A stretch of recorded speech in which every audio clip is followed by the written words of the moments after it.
Seseorang tidak tahu kalau itu ada, kemudian ketidaktahuannya digunakan untuk membatalkan informasi Al-Quran, membatalkan informasi hadis, membatalkan ajaran agama. Nah ini dengan demikian itu pemikiran cacat secara ilmiah. Namun karena kita jarang ya atau tidak terbiasa menalar secara rasional seperti ini, dikarenakan mungkin tidak tahu kaidah-kaidahnya seperti apa, maka seakan-akan iya juga ya, rasional juga pikiran orang liberal ini. Nah padahal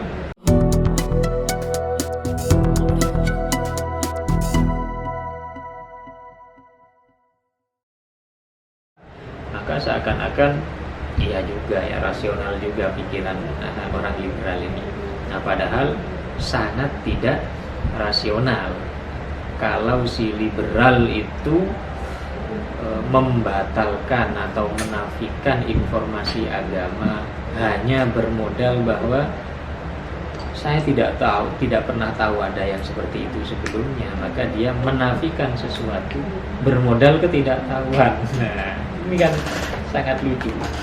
Masa membuat klaim, nah tapi dasarnya apa? Dasarnya karena saya tidak pernah tahu ada yang seperti ini. Itu sama dengan orang Badui tadi ya, yang menyangkal keberadaan kereta yang bisa berjalan tanpa bantuan kuda, tanpa ditarik oleh kuda, hanya karena dia tidak pernah melihat yang seperti itu sebelumnya.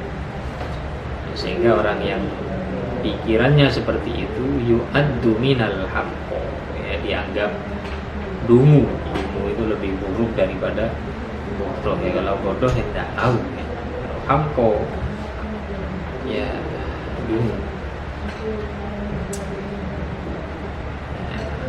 Dengan demikian fattadhalaka bihadhil amsilah, sebenarnya banyak contoh-contohnya ya, tapi saya sebutkan sedikit saja untuk menyingkat.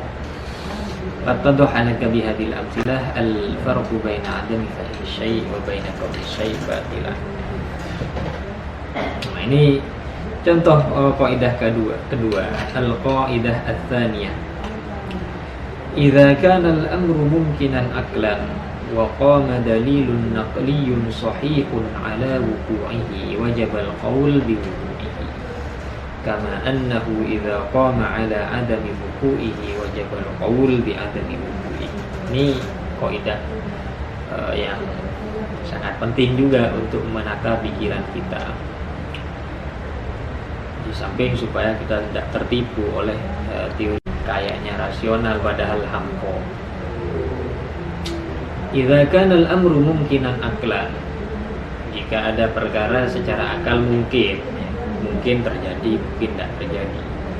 Wa qama dalilun naqliyun sahih ala wuqu'ihi, ternyata yang mungkin itu didukung oleh dalil naqli yang sahih, wajibal qaul bi wuqu'ihi, maka kita harus berpendapat bahwa itu ada, nah itu terjadi. Sebagaimana jika kama annahu idza qama ala adami wuqu'ihi wajibal qaul bi adami wuqu'ihi, ada perkara mungkin kemudian ada didukung, ada perkara mungkin kemudian nas qat'i mengatakan, dalil naqli qat'i mengatakan perkara mungkin itu tidak terjadi, tidak ada. Nah maka wajibal qaul bi adami wuqu'ihi. Ini penting ya.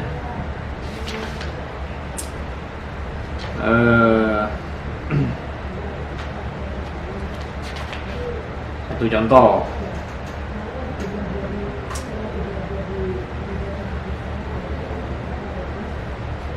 contoh ada orang mengatakan bahwa pulau A ini lebih besar ketimbang pulau B ya. Jadi misalnya ada kita mengatakan Jakarta lebih besar ketimbang Surabaya. Nah, maka ini perkara apa? Perkara wajib apa perkara muhal atau perkara mungkin ya? Ini perkara mungkin saja. Mungkin saja perkataan itu benar bahwa Jakarta memang lebih besar ketimbang Surabaya, mungkin juga keliru bahwa jangan-jangan Surabaya yang lebih besar ketimbang Jakarta. Nah, ini perkara mungkin. Nah, sehingga perkara yang mungkin seperti ini ya,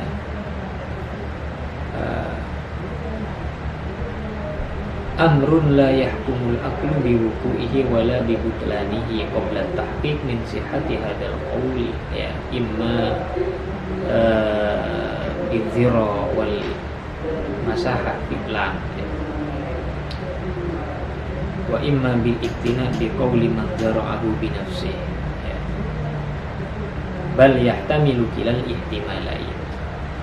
Jadi informasi tadi Jakarta lebih luas ketimbang Surabaya, ini akal tidak bisa menghukumi bahwa itu benar atau keliru sebelum ada orang yang membuktikannya ya. Dengan cara apa? Yaitu dengan cara mengukur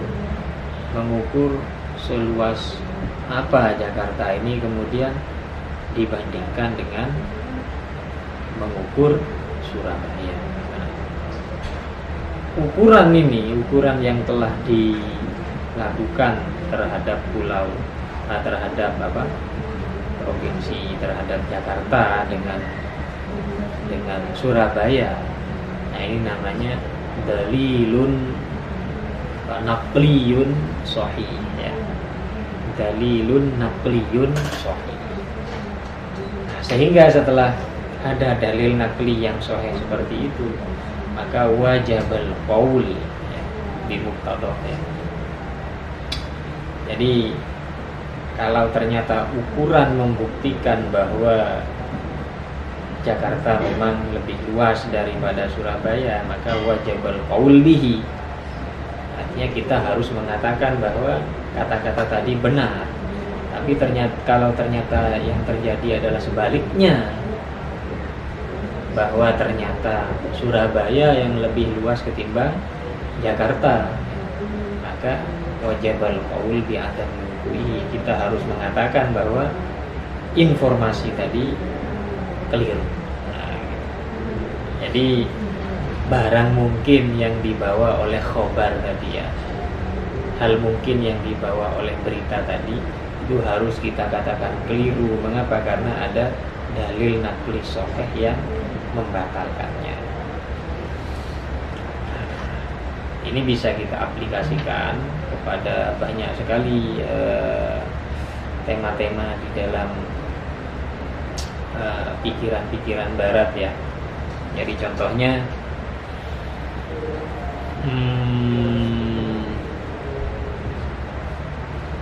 وهكذا وجود السماوات على ما يعتقده أهل الإسلام أمر ممكن ya, وليس عند العقل أي دليل على وجودها ولا على عدمها بل يسويه العقل كلا الاحتمالين.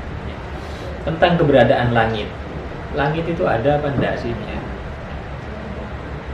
Keberadaan langit itu ada apa tidak?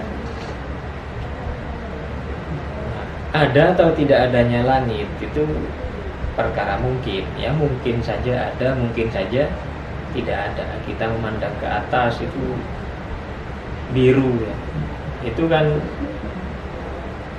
bukan langit yang biru itu, tapi itu adalah batas pandangan kita.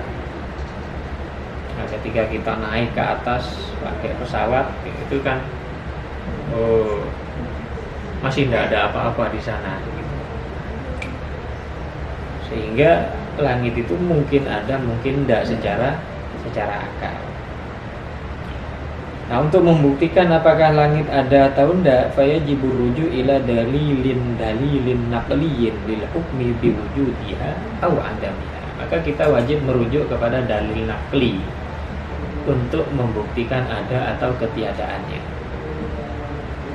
Walamma wajadna nusus al-Qur'an wa sunnah dalatun ala wujudiha lazimal qaul biwujudiha. Nah, ketika Al-Qur'an menginformasikan bahwa langit itu ada, nah maka kita wajib mengatakan bahwa langit itu ada, sehingga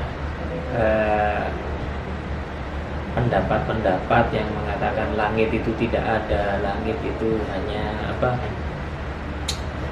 di atas sana hanya ruangan kosong yang tidak ada apa-apa, yang ada hanya planet-planet. Nah, itu pendapat yang tertolak ya. Mengapa? Karena Al-Quran yang merupakan dalil naqli sahih mengatakan langit itu ada di dalam banyak sekali ayatnya ya. Misalnya waja'alna as-samaa'a saqfan mahfudha, atau wa anna lamasna as-samaa'a fawajadnaha muli'at harasan shadidan wa suhuba was-samaa'u banaynaha bi'aidin. Bahkan di ayat lain mengatakan summastawa ilas sama'i wa hiya dukhanun. Nah, dari sini para ulama ya, para ahli tafsir, banyak sekali ahli tafsir mengatakan bahwa langit itu adalah bangunan ya, berbentuk adalah suatu benda. Wassama ubanainaha wassama abanainaha bi'aidin. Kami membangun, katanya Allah Subhanahu wa taala, kami membangun langit. Nah, bahkan tadi dikatakan ya, di dalam Al-Qur'an tsummastawa ilas sama'i wa hiya dukhanun. Al-Qur'an secara sharih mengatakan Allah istawa ilas sama wa hiya dukhanun, sedangkan sama itu dukhon. Dukhon itu asap, sedangkan asap itu ya jisim atau benda seperti benda-benda yang lain pada umumnya. Jadi masih masuk kategori benda. Nah, dengan begitu langit itu bukan ruang kosong, akan tetapi suatu benda ya. Suatu benda yang bisa dipegang ya, bisa disentuh ya, ada barangnya. Kita kalau naik ke atas langit, astronot kok tidak menemukan langit. Nah, ulama mengatakan langit itu sebagaimana informasi Al-Quran dan hadis itu terdiri dari 7 lapisan, di mana lapisan pertama atau langit pertama itu adalah jarak yang tidak mungkin bisa dijangkau oleh manusia. Jadi manusia punya teknologi secanggih apapun ya, tidak mungkin akan sampai pada langit pertama. Bukti lain selain Al-Quran dari hadis-hadis Nabi ya, yang mengatakan langit itu adalah benda ya, adalah bukan ruang hampa tapi benda ya, adalah hadis misalnya yang menceritakan tentang Isra Mi'rajnya Nabi ya, tentang Mi'rajnya Nabi. Ketika Nabi Mi'raj melakukan perjalanan ke langit, bahwa ternyata langit itu memiliki 7 lapisan dan Nabi harus melewati 7 langit itu dengan minta izin dulu kepada para penjaganya, lalu dibuka pintu langit pertama, dibuka pintu langit kedua, dibuka pintu langit ketiga. Nah, seperti itu menunjukkan bahwa langit itu ya benda fisik ya, benda atau barang fisik, perkara fisik yang ada wujudnya sebagaimana diinformasikan oleh Al-Quran dan hadis. Ini telah menghilangkan kemungkinan akli yang ada sebelumnya ya. Langit itu ada apa enggak sih? Al-Quran dan hadis mengatakan ada, sehingga yang pertama kali secara akal bahwa langit itu mungkin ada mungkin enggak, namun kemudian oleh dalil naqli sahih dikatakan ada, bahkan wujudnya ada berbentuk benda fisik, maka kemungkinan tadi sudah hilang berganti kewajiban ya. Hal yang mungkin menjadi wajib karena dalil akli mengatakan bahwa langit itu ada, dalil nakli mengatakan langit itu ada, maka kita wajib mengatakan bahwa langit itu ada, dan tidak boleh mengatakan langit tidak ada. hanya ruang hampa misalnya, seperti pendapat-pendapat yang terinspirasi atau terkecoh oleh teori-teori barat. Ini dua hal yang saya kira cukup untuk memberikan contoh bahwa kaidah-kaidah akli yang terdapat di dalam kitab ini sangat penting untuk dipahami oleh umat Islam ya. Saya tidak tahu apakah kitab ini sudah ada terjemahannya ke dalam bahasa Indonesia atau enggak. Namun apapun ini penting untuk diterjemahkan supaya lebih banyak lagi umat Islam yang membaca kaidah-kaidah akli atau nalar-nalar rasional seperti ini, sehingga mereka tidak mudah terkecoh oleh pikiran-pikiran barat liberal. Demikian sekilas review dari saya. Wallahu a'lam bishawab. Ihdinas siratal mustaqim.